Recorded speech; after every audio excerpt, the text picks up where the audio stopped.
नमस्कार। आप सभी मित्रों को मेरा प्रणाम। कैसे हैं आप सभी लोग?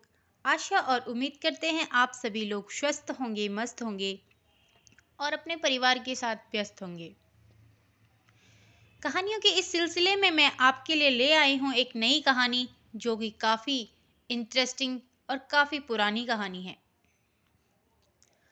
कहानी एक नादान नाबालिग बच्चे की है। बहुत साल पुरानी बात है। बहुत साल पहले एक राजा हुआ करते थे, उत्पन्न। वह काफी साहसी राजा थे। उनकी दो शादियां हो रखी थी। एक पत्नी का नाम सुरुचि और दूसरी का नाम सुनीति था। सुरुचि छोटी पत्नी थी और सुनीति बड़ी पत्नी थी। सुनीति काफी शांत स्वभाव की थी और सुरुचि काफी तेज तर्रार थी।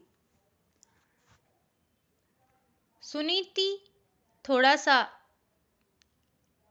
हल्की सी गेहुआ रंग की थी और सुरुचि काफी सुंदर थी। उनके नैन नक्श काफी अच्छे थे और वह जब राजा की पत्नी थी तो श्रृंगार भी काफी अच्छा करती थी। अब दोनों के दो पुत्र हो जाते हैं। सुरुचि का जो पुत्र होता है उसका नाम उत्तमन होता है, यानी कि उत्पन्न का पुत्र उत्तमन। और वही सुनीति का जो पुत्र होता है उसका नाम ध्रुव होता है। एक बार जब राजा अपने राज्य में वापस लौटे आक्रमण के बाद, यानी कि युद्ध के बाद, तो राजा सुनीति के पास न जाकर, यानी कि बड़ी रानी के पास न जाकर सीधे सुरुचि के पास चले गए। दोनों के अलग अलग घर थे। सुनीति का अलग था और सुरुचि का अलग। राजा सुनीति को ज्यादा प्रेम नहीं करते थे।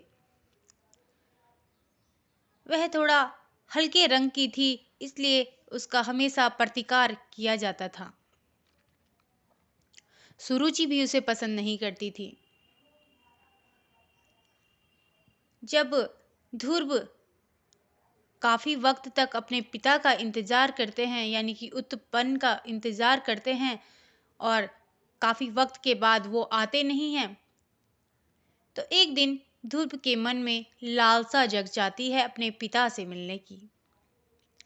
ध्रुव काफी नन्हा था, तो वह जाता है माता सुरुचि के राज दरबार में, और जहाँ की रानी सुरुचि थी, जहाँ का राजमहल सुरुचि के नाम से जाना जाता था। तो सुरुचि के महल में जब वह प्रवेश करते हैं तो क्या देखते हैं? राजा ने उत्तमन को अपनी गोद में रखा हुआ है और बड़े ही प्यार से अपनी पत्नी के साथ, सुरुचि के साथ और उत्तमन के साथ हंसी ठिठोली वाली बातें कर रहे हैं और उसे, उत्तमन को गुदगुदा रहे हैं, हंसा रहे हैं, खिलखिला रहे हैं, और तीनों की तीनों काफी खुश हैं। ध्रुव ये सब दूर से देखता है तो वह भी जाकर अपने पिता की बगल पर बैठने का प्रयास करता है। तभी सुरुचि, यानी कि उसकी छोटी माता, ध्रुव को देख लेती है और ध्रुव का हाथ पकड़कर खींच लेती है। कहती है, तेरा यहाँ क्या काम? तू यहाँ क्यों आया? किस कारण से तू यहाँ आया है? और जब ये सब वह कहती है तो ध्रुव को काफी बुरा लगता है उनके इस स्वभाव के कारण। वह उसे काफी डांटती है और खींच के उस महल से बाहर जाने को कहती है। कहती है, ये जगह मेरे बच्चे की और मेरी है, तुम यहाँ नहीं आ सकती, नहीं रह सकती। ये सब ध्रुव को काफी बुरा लगता है। वह जाकर दौड़कर अपनी माता के पास जा रहा होता है सुनीति के पास। जब रोते बिलखते बच्चे को सुनीति देखती है तो वह अपने महल से बाहर आती है और देखती है कि मेरा बच्चा रो क्यों रहा है। वह उसे सीधे सीने से लगा लेती है। अब माँ का दर्द तो माँ ही जाने। माँ को पता था कि मेरा पुत्र रो रहा है और उसको समेट लेती है अपने आंचल से। कहती है, क्या हुआ पुत्र, क्यों रो रहे हो? तो ध्रुव उसे सारी बात बताता है। वह सोचती है ये तो नन्हा सा बालक है, इसके साथ ऐसा भेदभाव क्यों?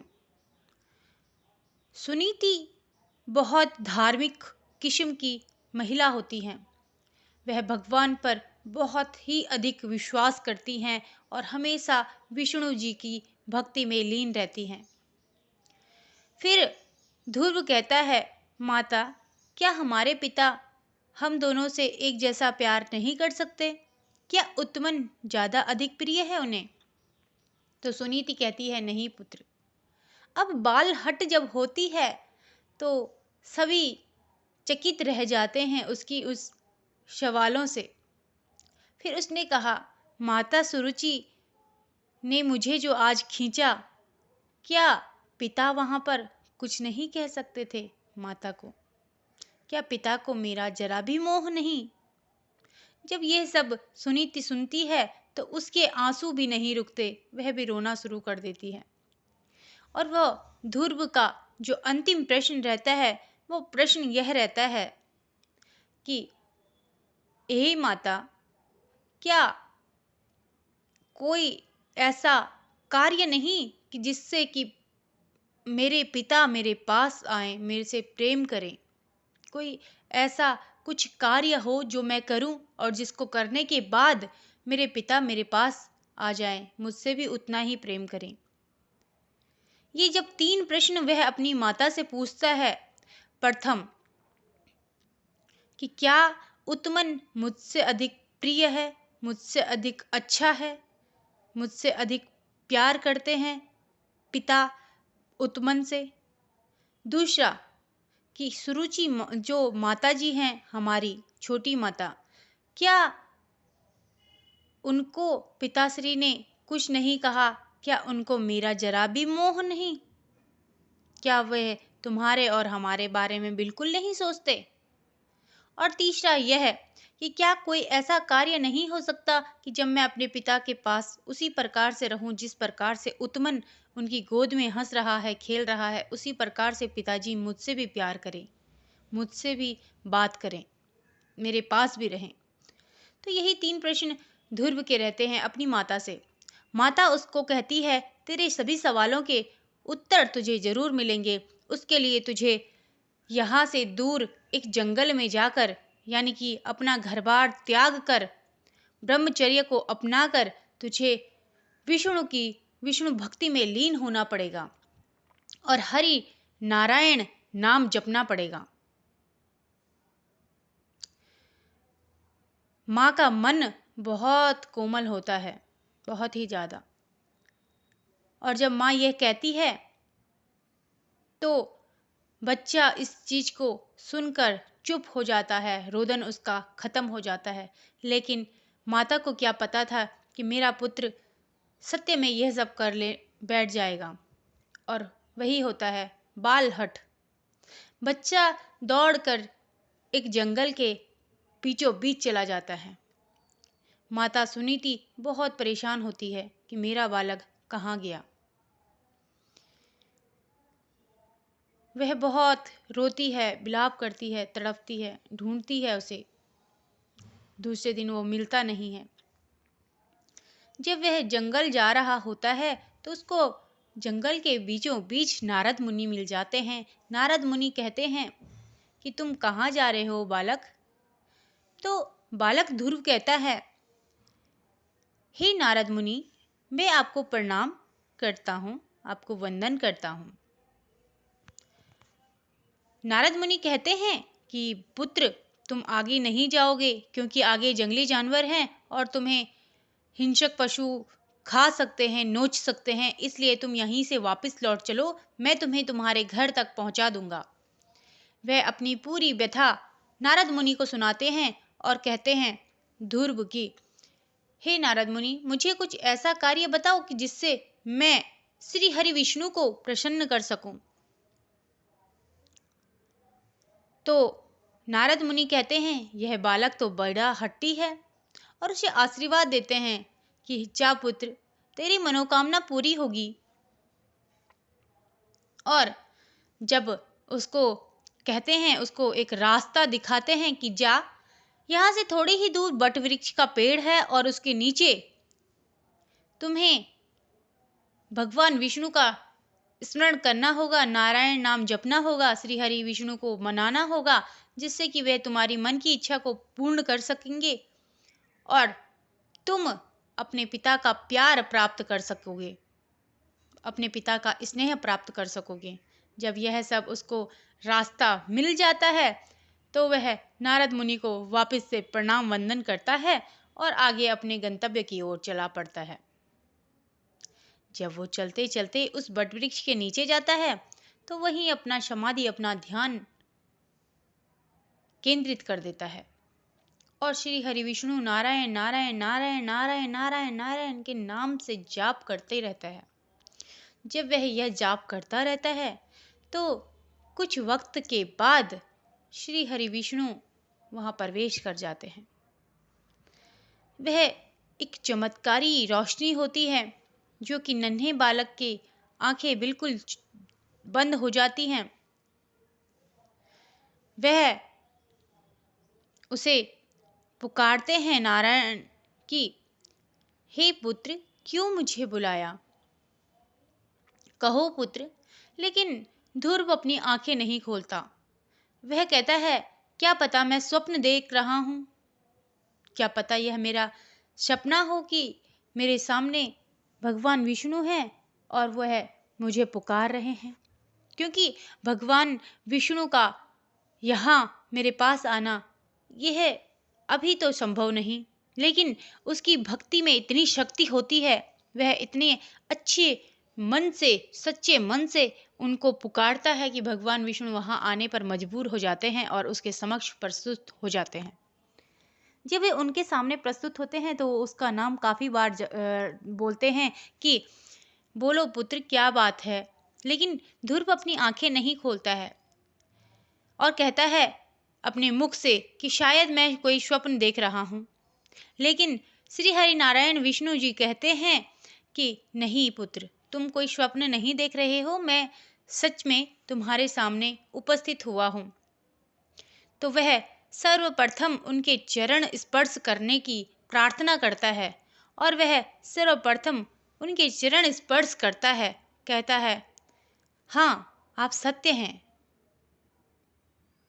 और उन्हें प्रणाम वंदन करता है। कहता है, श्री हरि विष्णु, मैं अपने पिता के मोह में, प्रेम में इतना व्याकुल हो गया हूँ।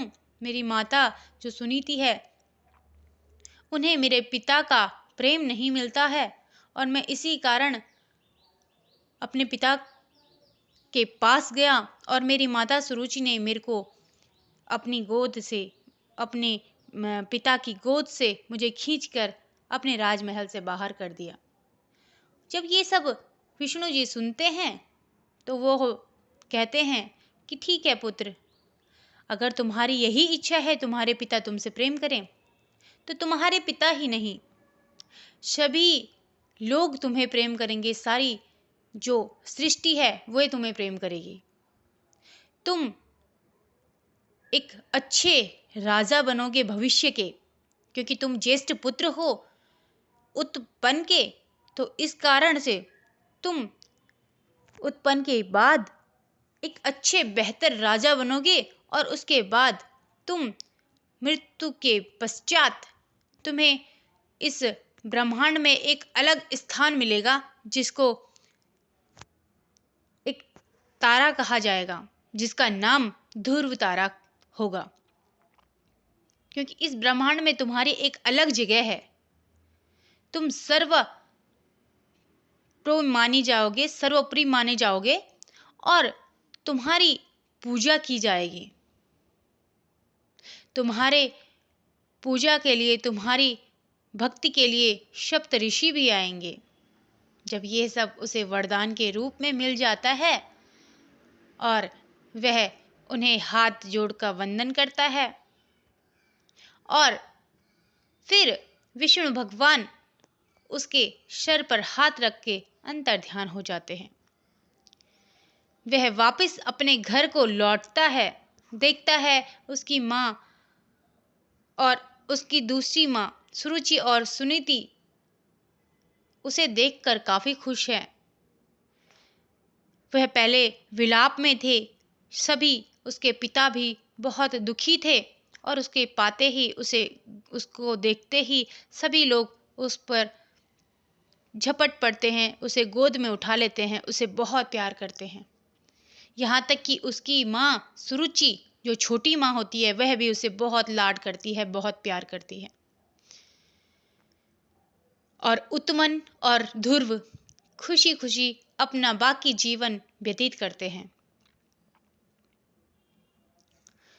उसका पिता प्रेम और उसके पिता का उसके प्रति स्नेह अत्यधिक बढ़ जाता है और वह आपस में काफी खुशहाल एक परिवार बन जाता है। उत्पन्न के मृत्यु के पश्चात ध्रुव एक अच्छा राजा बना और उसके पश्चात आज भी हम ध्रुव को ध्रुव तारा नाम से जाना जाता है, ध्रुव।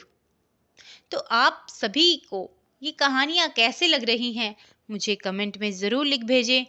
चैनल को सब्सक्राइब करें और बेल आइकन दबाना ना भूलें ताकि मैं आप सभी के लिए ऐसे ही इंटरेस्टिंग कहानियाँ लेते आऊँ और आप अच्छे से उसे सुने, शिक्षा लें और बाकी सभी को भी सुनाएं। आप सभी का तहे दिल से धन्यवाद। मिलते हैं आपको एक नई कहानी में, तब तक के लिए tata bye bye, see you.